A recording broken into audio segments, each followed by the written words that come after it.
नमस्कार दोस्तों, target with PS Parihar channel में आपका स्वागत है। सुबह की इस वीडियो में ऐसी सूचनाएं होती हैं जो विभिन्न समाचार पत्रों पर छाई हुई होती हैं और विद्यार्थियों के लिए आवश्यक होती हैं। तो आइए शुरू करते हैं और देख लेते हैं कि आज के समाचार पत्रों में विद्यार्थी जीवन से संबंधित कौन कौन सी सूचनाएं हैं। तो वीडियो को जल्दी से लाइक कर दें, शेयर कर दें और जिन छात्रों ने चैनल को अभी भी सब्सक्राइब न किया हो तो जल्दी से सब्सक्राइब कर लें ताकि आप लोगों को भी इसी प्रकार की ऑथेंटिक अपडेट सबसे पहले मिलती रहे। आगे बढ़ने से पहले एक सूचना उन विद्यार्थियों के लिए जो विद्यार्थी यूपी पीईटी की तैयारी कर रहे हैं। वे सभी अभ्यर्थी सरस्वती प्रकाशन प्राइवेट लिमिटेड की ये महत्वपूर्ण पुस्तक ले सकते हैं, जिसे आप लोग यहाँ पर दे सकते हैं। काफी अच्छी पुस्तक है।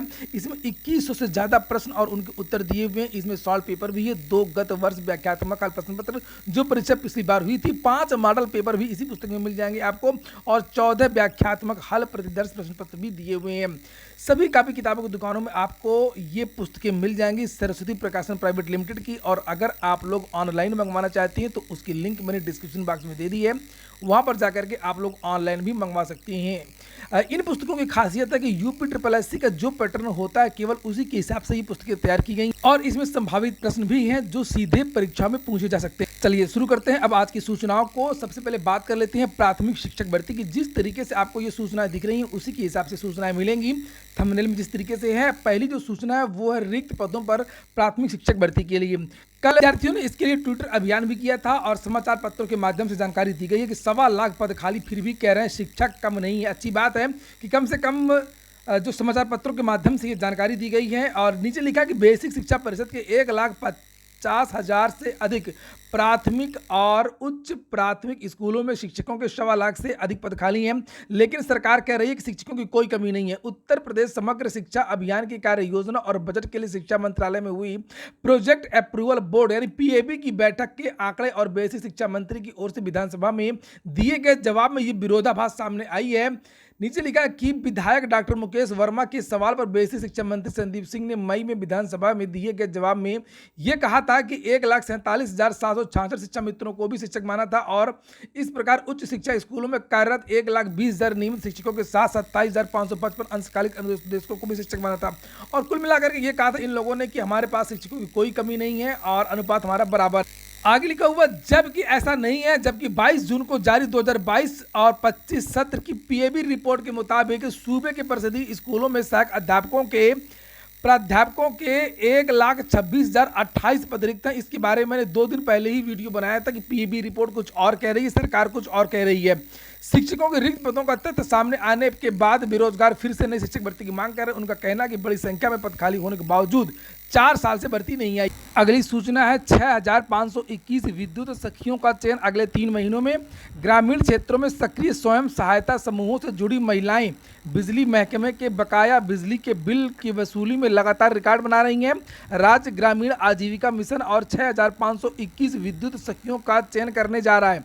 3 महीने के अंदर चयन की यह प्रक्रिया पूरी हो जाएगी। पूरे जून महीने में विद्युत सखियों ने 45 करोड़ रुपए वसूले हैं जहां पर इनकी नियुक्तियां हुई हैं।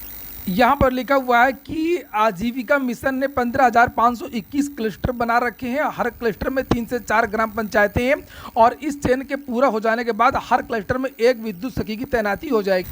अगली सूचना है आज सरकार का 100 दिन का रिपोर्ट कार्ड बताएंगे सीएम योगी कि यूपी ने कितनी भर्तियां की हैं, सरकार ने कितने विकास कार्य किए हैं। लिखा है योगी सरकार 2.0 के पहले 100 दिन मंगलवार को पूरे हो रहे हैं और इस अवधि में सरकार की प्रगति क्या रही इसकी रिपोर्ट जनता के सामने रखी जाएगी। यही सूचना अन्य समाचार पत्रों के माध्यम से भी दी गई। जैसे यहाँ पर यह लिखा हुआ है पूरे हुए कई लक्ष्य लेकिन चुनौतियां कायम। लक्ष्य तो बहुत पूरे हुए होंगे लेकिन भर्तियों के बारे में कुछ भी नहीं हो पाया है।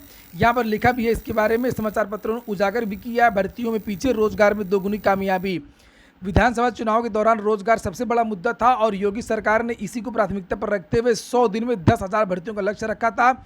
इस अवधि में अकेले 9,500 भर्तियां अधीनस्थ सेवा चयन आयोग को करनी थी, लेकिन महज 940 भर्तियां ही हो पाई। अलबत्ता श्रम विभाग ने रोजगार मेलों के माध्यम से 50,000 से ज़्यादा युवकों को रोजगार के अवसर मुहैया करवाए। जो रोजगार मेला लगता था लखनऊ इत्यादि में, आईटीआई के बारे में मैंने आप लोगों को बताया था 2 दिन पहले। लेकिन अगर यूपी की बात करें तो पिछड़ गए हैं। लेकिन यूपी ने 9,500 की जगह केवल 940 भर्तियां ही कंप्लीट की हैं, वो भी पुरानी भर्ती है, नई भर्ती कोई नहीं है।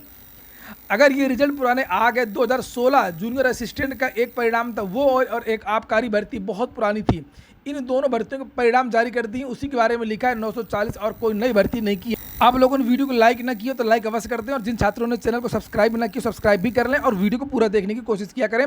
लिखा लक्ष्य 9,500 भर्ती का, हुई 950 से भी कम भर्तियाँ, वही जो 940 है।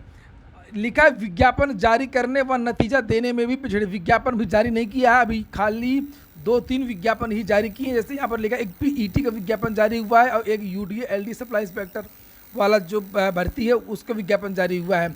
उसी के बारे में यहाँ पर पूरी जानकारी दी गई है कि UPSSC से कुछ नहीं हुआ है और कौन कौन सी भर्तियाँ हुई हैं। 5 भर्तियों की परीक्षा हुई है और केवल 2 या 3 विज्ञापन निकले हैं। और जिन भर्तियों की बात हो रही है, जिन 940, उसके बारे में भी यहाँ पर लिखा हुआ है कि 535 जूनियर असिस्टेंट 2016 और आबकारी सिपाही 405, ये भी पुरानी भर्ती है।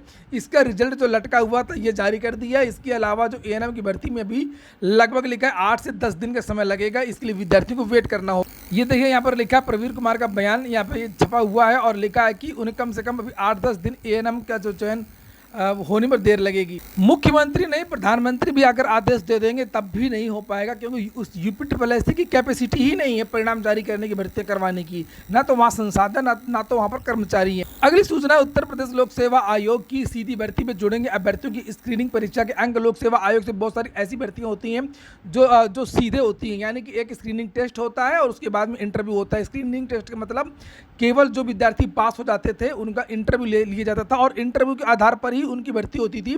लिखित परीक्षा से कोई मतलब नहीं हुआ करता था। ये ज़्यादातर चिकित्सा विभाग में, अभियंता वाली भर्तियों में, या इस तरह की जो स्पेशल विभागीय भर्तियां निकलती हैं जिसमें पदों की संख्या काफ़ी कम होती है, 1, 2, 3 या 4, इस तरीके के 10-15 भर्तियां होती हैं, उसमें उत्तर प्रदेश लोक सेवा आयोग यही करता है। विद्यार्थियों ने मांग की थी कि जो परीक्षा होती है, स्क्रीनिंग टेस्ट जो होता है छंटनी के लिए, उसके नंबर भी जोड़े जाएं। तो उसी के बारे में यहाँ पर लिखा गया है कि शासन को प्रस्ताव बना करके भेज दिया गया है, और अभी केवल इंटरव्यू के आधार पर भर्तियां होती थी जिसका विरोध हो रहा था, और अब जो है स्क्रीनिंग के नंबर भी जुड़ेंगे। लिखा है यहाँ पर नीचे देखिए कि अब सीधी भर्ती के अंतिम चयन में स्क्रीनिंग परीक्षा के अंक भी जोड़े जाएंगे। इस व्यवस्था को लागू करने के लिए आयोग ने शासन को प्रस्ताव बनाकर भेज दिया है। प्रक्रिया अंतिम चरण में है, शासन से मंजूरी मिलते ही इसे लागू कर दिया जाएगा। वहीं पर अभ्यर्थियों ने यह कहा कि अभ्यर्थियों ने कहा कि परिणाम जारी होने से पहले रिवाइज्ड आंसर की भी जारी होनी चाहिए, क्योंकि लोक सेवा आयोग ने पिछले 4-5 सालों से रिवाइज्ड आंसर की देना बंद कर दिया है। केवल एक आंसर की आती है, विद्यार्थी आपत्ति देते हैं, और आपत्ति के बाद विद्यार्थियों को ये नहीं पता चलता है कि आखिरकार उनकी जो आपत्ति है उसमें बदलाव किया गया है या नहीं किया गया है। इसकी मांग की गई है। वहीं पर स्केलिंग को लेकर के जो कमेटी बनाने की घोषणा की गई है लोक सेवा आयोग के द्वारा, यहाँ पर तो युवा मंच ने यह मांग उठाई है कि स्केलिंग में छात्रों को भी रखा जाए। अगली जो सूचना है वो है उत्तर प्रदेश के बैंकों में क्लर्क ग्रेड की होगी 1089 भर्तियां। IBPS ने देश भर के बैंकों के लिपिक संवर्ग के लिए निकाली हैं 6035 रिक्तियां। जिन जिन छात्रों ने वीडियो में कमेंट किया, लाइक किया हो, तो कमेंट के माध्यम से अवश्य बता दें। और नीचे लिखा है कि उत्तर प्रदेश के बैंकों में क्लर्क ग्रेड में 1089 भर्ती होंगी। Institute of banking personal selection ने इसके लिए अधिसूचना जारी कर दिया है, यानी कि नोटिफिकेशन जारी हो गया। लगभग 11 बैंक हैं, 11 बैंकों की इकट्ठा परीक्षा हो रही है, इकट्ठा भर्ती हो रही है, और उनमें से जो टोटल विज्ञापन पद हैं वो 6035 हैं, और उत्तर प्रदेश में 1089 के देखिए लिखा है उत्तर प्रदेश में 1089 भर्तियाँ हैं। तो अलग अलग राज्यों का पूरा विवरण यहाँ पर लिखा है, जिससे आप लोग देख सकते हैं कि इस राज्य में कितने पदों पर भर्तियां हो रही है। और यहाँ पर यह भी लिखा है कि कौन कौन से बैंक इसमें शामिल हैं। Bank of Baroda, Canara bank, Indian overseas bank, UCO bank, bank of India, central bank of India, Punjab national bank, union bank of India, bank of Maharashtra, Indian bank, Punjab and Sind bank. अगली सूचना है एडेड जूनियर हाई स्कूल शिक्षक भर्ती का जो परिणाम वो 10 तारीख के बाद में आएगा, इसकी घोषणा कर दी गई है। पहले ये कहा गया था कि जुलाई के फर्स्ट वीक में आएगा, चूंकि रिवाइज रिजल्ट जारी होना है। एक बार रिजल्ट जारी हो चुका है, काफ़ी विवाद हो गया था, 20-20 नंबर का हेरफेर हुआ था, कमेटी बनाई गई थी, लोग कोर्ट चले गए थे। एडेड जूनियर हाई स्कूल शिक्षक भर्ती 2021 के संशोधित परिणाम की अभ्यर्थी प्रतीक्षा कर रहे हैं। 15 नवंबर 2021 को घोषित इस भर्ती परीक्षा परिणाम पर कुछ अभ्यर्थियों ने कम दिए जाने का आरोप लगाया था, शासन से शिकायत की थी। आरोप की पुष्टि होने के बाद शासन के निर्देश पर उत्तर प्रदेश परीक्षा नियामक प्राधिकारी कार्यालय में परीक्षण का जो कार्य है वो अंतिम चरण में चल रहा है। ऐसे में संशोधित परिणाम 10 जुलाई के बाद कभी भी जारी हो सकता है। तो वहीं पर बात कर लेते हैं यूपी ट्रिपल एस से आने वाली भर्तियों की। विद्यार्थियों ने आईजीआरसी में शिकायत किया था भर्ती के लिए, और भर्ती का नाम है अवर अभियंता। जेई की नई भर्ती कब तक आएगी इसके बारे में जानकारी मांगी गई थी। 2 जुलाई को ये नोटिस जारी हुई है, और कोई छात्र हैं विमल सिंह, उन्होंने ये रिक्वेस्ट किया था, और नीचे यहाँ पर लिखा है कि इसका अध्याचन यूपी ट्रिपल एस आ चुका है। उक्त के क्रम में संबंधित अनुभाग से प्राप्त आख्या के क्रम में अवगत कराना है कि प्राप्त अध्याचनों का परीक्षण किया जा रहा है। आयोग के निर्णयानुसार विज्ञापन प्रकाशन की कार्रवाई की जाएगी। ये कुछ नहीं बताया कि कब तक विज्ञापन जारी होगा, कब तक जारी नहीं होगा, क्योंकि पिछली दोनों भर्तियां लंबित है, पूरी नहीं हो पाई हैं। इसकी वजह से अभी थोड़ा सा लेट किया जा रहा है, थोड़ा सा समय लगेगा, और इसका जो अध्याचन है वो आ चुका है। इसी तरीके से एक और भर्ती के जो छात्र हैं उन्होंने भी पूछा था, और ये जो छात्र थे ये थे अकाउंट ऑडिटर सहायक लेखाकार भर्ती 2022 का विज्ञापन के लिए इन्होंने अनुरोध किया था। तो इसके बारे में भी बताया गया कि इसका भी अध्याचन आ चुका है और परीक्षण किया जा रहा है। आयोग के निर्णय के अनुसार विज्ञापन प्रकाशन की जो कार्रवाई है वो की जाएगी। तो सहायक लेखाकार भर्ती और जेई की भर्ती का जो अध्याचन है वो यूपी ट्रिपल एस में पहुंचा हुआ है। सहायक लेखाकार के लगभग 1400-1500 पद हैं, और जेई में भी काफ़ी पदों की संख्या है। तो ये हो गई आज की वीडियो। अगर आपको अच्छा लगा अपने काम को लाइक अवश्य कर दें। पूरा वीडियो सुनने के लिए बहुत बहुत धन्यवाद।